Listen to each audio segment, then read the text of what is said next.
धन प्राप्त करने के लिए उसने चुड़ैल को 1 साल तक अपनी पत्नी बनाकर रखा। आगे फिर क्या हुआ स्वयं सुनिए। 20 अप्रैल 1997 को मेरी शादी हुई थी हैदराबाद में।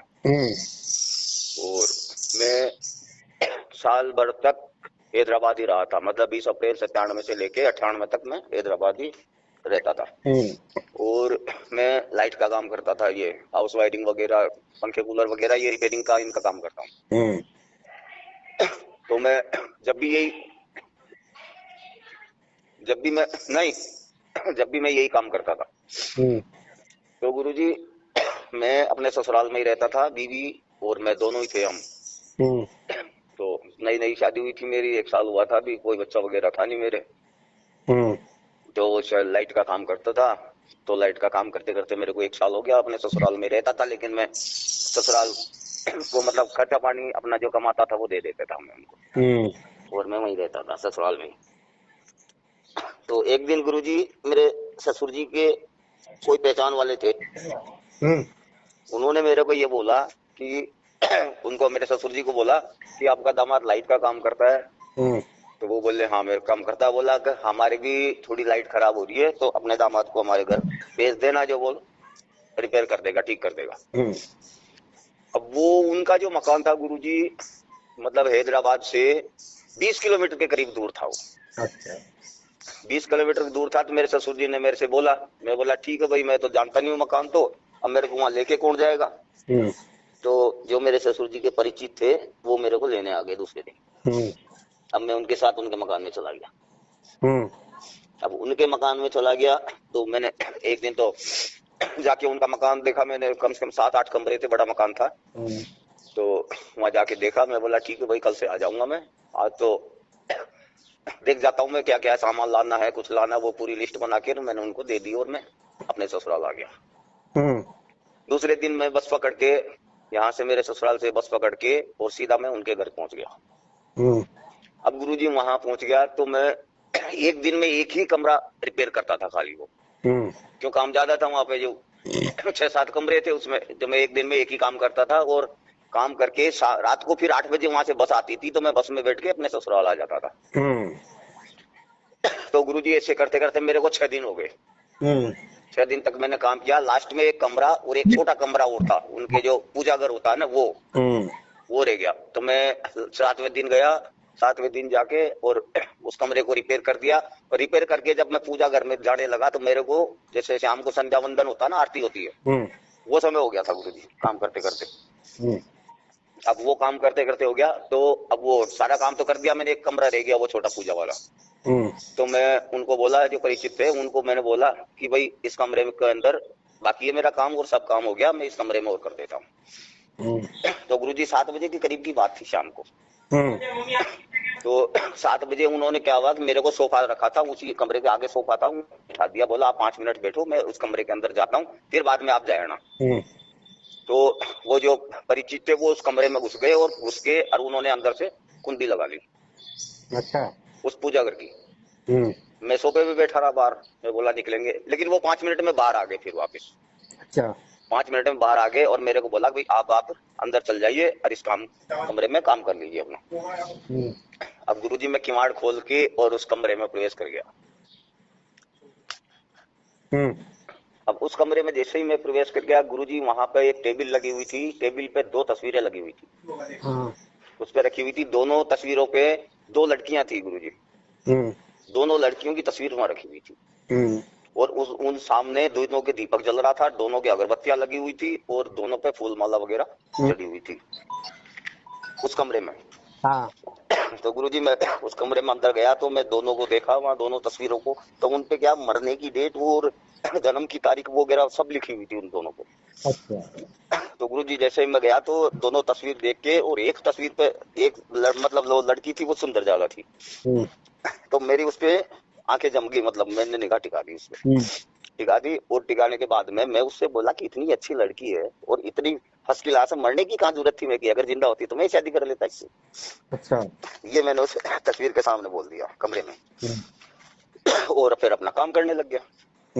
अब वो काम करके, और जैसे ही मैं शाम को उस कमरे से बाहर निकला, बाहर निकलते तो मेरा तो सिर ही घूमने लग गया वहीं। कमरे से बाहर निकला, मेरा सिर घूमने लगा, मुझे चक्कर आने लगे।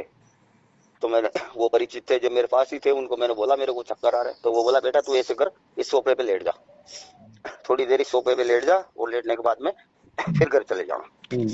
और ससुराल आने के बाद में उसी रात को जैसे मैं अपने ससुराल में सोया, तो गुरुजी की रात को 12 बजे के करीब मेरे को क्या हुआ कि हमारी छत पे, जहाँ मैं रहता था जिस ससुराल में, उस छत पे किसी ने पत्थर फेंकना चालू कर दिया।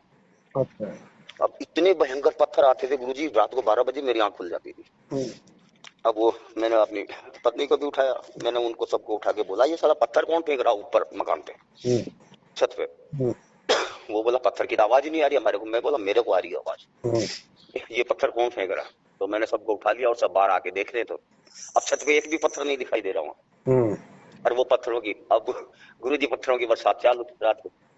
अब वो होती थी 12 बजे से 2 बजे के बीच में, और 2 बजे बाद भी फिर मैं सो जाता था आराम से, मेरे को नींद आ जाती थी।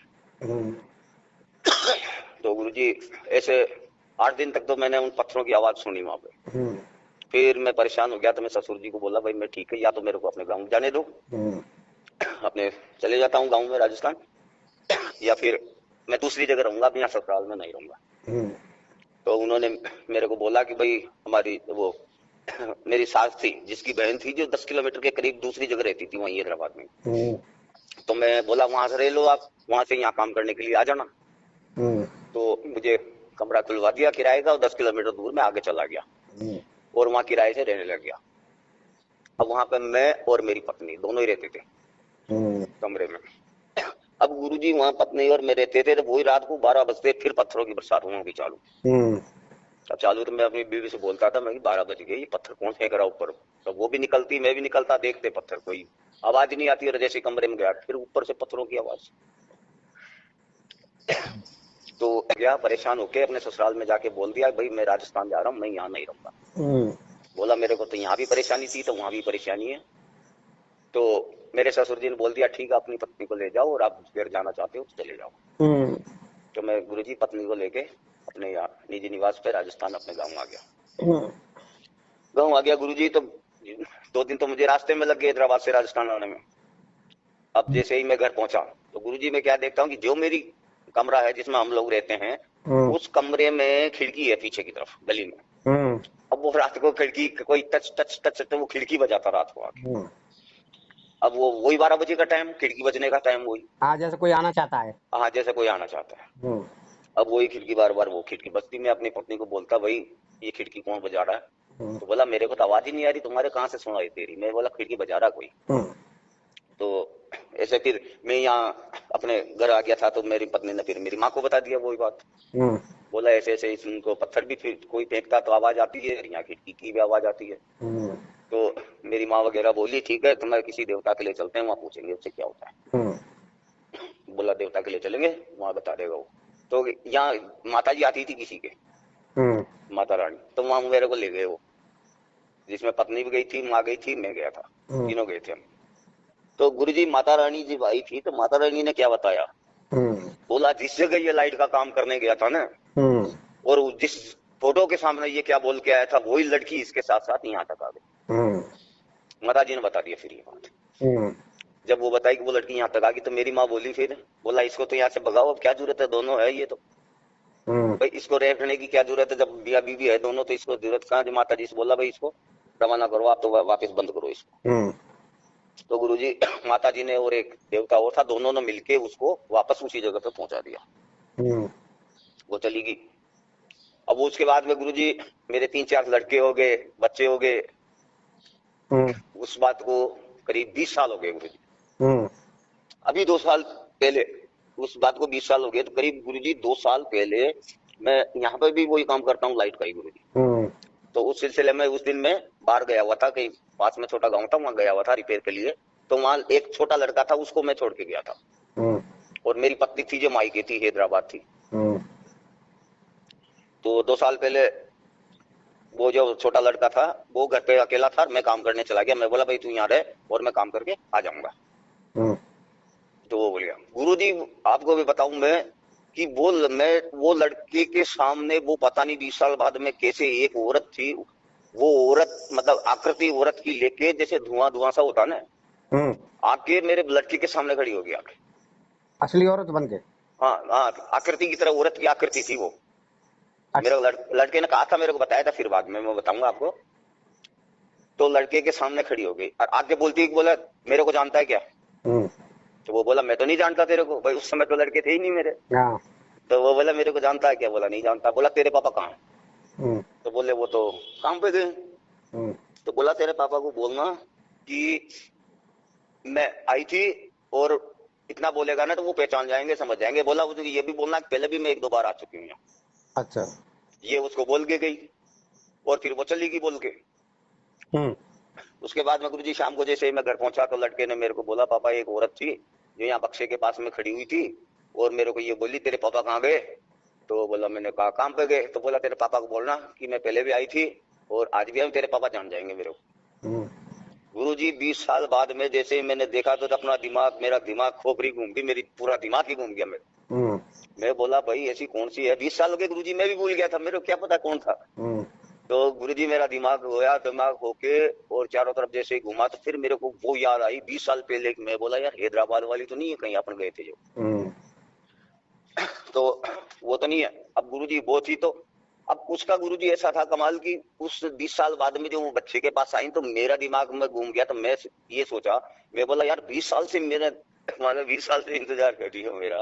काली भाई नहीं कौन आए भाई? तो मन की 20 साल से जब मेरा इंतजार कर रही है वो, तो मैं कि गुरुजी, फिर मेरे दिमाग में ऐसा आया चलो बुला लेते फिर। मैंने कि चलो 20 साल से जब वो इंतजार कर रही है, 20 साल से मेरी पहचान ली, तो फिर मैं उसको बुलवा लेता हूँ। गुरुजी मेरा मन बदल गया, फिर उसको मैंने बुलाने की सोची। तो गुरुजी उसको बुलाने की सोची तो मैंने YouTube पे वीडियो देखना चालू किया। और YouTube पे वीडियो देख के मेरे को अपने राजस्थान में अजमेर में एक मौलवी था, उसमें वो ऐसे काम करते थे, मतलब चुड़ैल वगैरह का ये जैसे आजकल वीडियो डालते हैं ना, वो तो मैंने उसको देख लिया और देख के उनके नंबर लिए और नंबर लेके और मैंने उनको कॉल कर दिया। अब मैंने वो मुसलमान था मौलवी, तो मैंने उनको अपने राजस्थान अजमेर में कॉल किया उनको। तो वो बोले कि एक काम कीजिए, आपका काम तो हो जाएगा लेकिन 5,000 रुपए लूंगा मैं। उन्होंने साहब कह दिया था 5,000 लूंगा, 2,500 तो अभी लूंगा आपसे और 2.5 काम होने के बाद मिलूंगा। मैंने कहा ठीक है भाई 2.5 मैं दे दूंगा। तो मैंने उनको 2,500 रुपए भेज दिए। अब 2,500 जैसे मैंने उनको भेजे तो उन्होंने बोला बस उस लड़की की फोटो दो मेरे को। मैं बोला भाई फोटो तो मैं लाया नहीं, फोटो तो मेरे पास है ही नहीं, कहाँ से दूंगा? मैं तो काम करने गया था, मेरे पास उस लड़की की फोटो नहीं। हाँ ये है, नाम पता एड्रेस वगैरह मैं आपको बता सकता हूँ उसका पूरा। तो बोला ठीक है, नाम पता एड्रेस लिख के मेरे को भेज दो। मैंने भेज दिया गुरुजी उसको, नाम पता लिख के और एड्रेस वगैरह सब लिख के भेज दिया। मेरा फोटो भेज दिया, मेरा फोटो भी लिया था उन्होंने, फोटो मेरा भेज दिया। बोला ठीक है 2 दिन बाद में मैं आपको जवाब दे देता हूँ फिर। ठीक है। अब इतना हो गया गुरुजी, 2 दिन उसने उस तांत्रिक ने क्या किया कि एक आटे की पुतली बनाई उसने। आटे की पुतली बना के और उस पुतली में पता नहीं कहाँ से मैंने जो नाम पता दिया था उसको बुलवाया, बुलवा के और सामने मेरा फोटो रख दिया। वो फोटो रख के उसकी आत्मा को बुलवा के और जैसे आया तो गुरु उसने मौलवी ने बताया था मेरे को कि मेरे को पूछा उसने कि क्यों बुलाया मेरे को, किसने बुलाया? तो बोला आपका फोटो सामने रखा था कि भाई इसने बुलाया है और इसके पास जाना फिर। तो गुरुजी 2 दिन बाद में मेरे शरीर में कंपन चालू हुई। फिर वो कंपन चालू हुई तो मैंने मौलवी साहब को कहा भाई मेरे शरीर में कंपन चालू हो रही। बोला हाँ ठीक है। बोला आप वो मेरे पास तो आ चुकी है, तेरे पास भेज दूंगा मैं इसको। तो बोला ये कंपन तेरी उसी दिन बंद होगी जिस दिन वो तेरे सामने आ जाएगी, तू उससे बात कर लेगा, उस दिन ये कंपन बंद हो जाएगी। मैं बोला ठीक है। अब गुरुजी उन्होंने कंपन जैसे चालू हुई तो उन्होंने बोला भाई 8-10 नींबू ला के रखो अपने पास और नींबू लाओ और नींबुओं को जैसे गैस पे हल्के गर्म करके और उनमें जो आकृति बनती है ना वो आकृति का फोटो मेरे पास भेजना। अब गुरुजी मैं वो नींबुओं को जलाता था गर्म करके, उनको जो आकृति बनती थी वो उनको फोटो सेंड कर देता था, भेज देता था। तो गुरुजी 15 दिन बाद में वो दिन आ गया, गुरुजी ने मेरे को बोला कि बेटे मैं तेरे पास भेज रहा हूँ इसको, भेज रहा हूँ। अब गुरुजी वो तो भेजने की तैयारी में मेरे को लगा डर। मैं बोला पता नहीं अब किस रूप में आएगी, किस रूप में नहीं आएगी। तो गुरुजी वो तो मौलवी तो बोलते डरना मत। और मेरे को इधर डर लग रहा है कि पता नहीं, मैंने पहली बार देख रहा हूँ मैं तो, सामने पहली बार आएगी, पता नहीं किस रूप में आएगी। तो मैंने मौलवी साहब को 15 दिन टाल दिए। मैंने बोला गुरु जी वो मौलवी साहब मेरे को तो डर लग रहा है और मेरे को तो कैसे देखूंगा। तो उन्होंने बोला ऐसा है, कोई दिक्कत नहीं है। बोला दो ही कारण है, मैं बताऊं कैसे आएगी वो। उन्होंने बता दिया मेरे को। उन्होंने बताया कि एक तो दीवार पे जैसे एलईडी अपन लगाते हैं ना, वो पिक्चर वगैरह देखते हैं, तो बोला एक दीवार है वो चमकेगी, उस दीवार के ऊपर ही, दीवार पे ही वो खड़ी रहेगी और वही आपसे बात करेगी। आप एक तो उस रूप में आएगी, एक आएगी आपको जिस कमरे में आप बैठोगे एकांत में, उस कमरे में ऊपर चारों तरफ घूमते हुए, जैसे गुब्बारा घूमता है ना वैसे घूमते हुए आएगी, उस जब आपसे बात कर लेगी। तो दोनों। अब गुरुजी मेरे को तो डर लगा, मैंने मौलवी साहब को बोला भाई मैं तो देख नहीं सकता, मेरे को बहुत डर लग रहा है इसमें, मेरे को पता ही नहीं कैसे आती कैसे नहीं आती। तो मैंने उनको बोला, तो मैंने उनको 15 दिन टाल दिए मौलवी साहब को। अब 15 दिन टाल दिए गुरुजी, तो वो ये बोल रहे हैं कि भाई इसको मैं कहाँ तक रखूं मेरे पास, या तो तू इसको भेज देता हूँ, तू बात कर ले इससे, या फिर मैं वापस भेज। बोल रहे नहीं, ये धमकी दे दी कि या तो मैं इसको वापस भेज रहा हूँ या तेरे पास भेज रहा हूँ इसको मैं। तो मैं बोला ठीक है मेरे पास भी जा दो इसको। गुरुजी मैं एक कमरे में बैठ गया, और जैसे ही कमरे में बैठा तो गुरुजी ने कहा था पहले, वो मौलवी साहब ने कहा था कि जैसे वो आए तो पहले आंख बंद करके रखना तू अपनी। बोला चारों तरफ एक तो घेरा डाल ले, चारों तरफ पहले तो एक चाक लेके और उसमें चारों तरफ घेरा डाल ले, बीच में बैठ जाना उसमें। मैं बोला ठीक है। गुरुजी मैंने चाक से अपना घेरा डाल लिया, घेरा डाल के, और अब जैसे वो आई गुरुजी, तो मैंने आंखें बंद कर रखी थी मैं कि आ जाएगी, आते ही वो दीवार पे सामने आ गई। अब दीवार पे आ गई तो गुरुजी भी देखता हूँ लाल तो सूट पहन रखा था उसने। ज्यादा लंबी हो रही है, शॉर्ट में सुनाओ। अब शॉर्ट में तो गुरुजी आप इतनी देर तो फिर कल फिर सुना दूंगा बाद में। चलो कितनी रह गई अभी? अभी है गुरुजी थोड़ी और। चलो ठीक है, पर बाद में सुनाना अब है। हाँ ठीक है गुरुजी, बाद में सुना दूंगा। दीवार पे आ गई ना? हाँ दीवार पे आ गई गुरुजी वो। ठीक है, यहाँ से आगे सुना देना बाद में, कल किसी दिन सुन लेंगे पहले। ठीक है गुरुजी। बाकी भाग दूसरी वीडियो में डाला जाएगा। अधिक बड़ी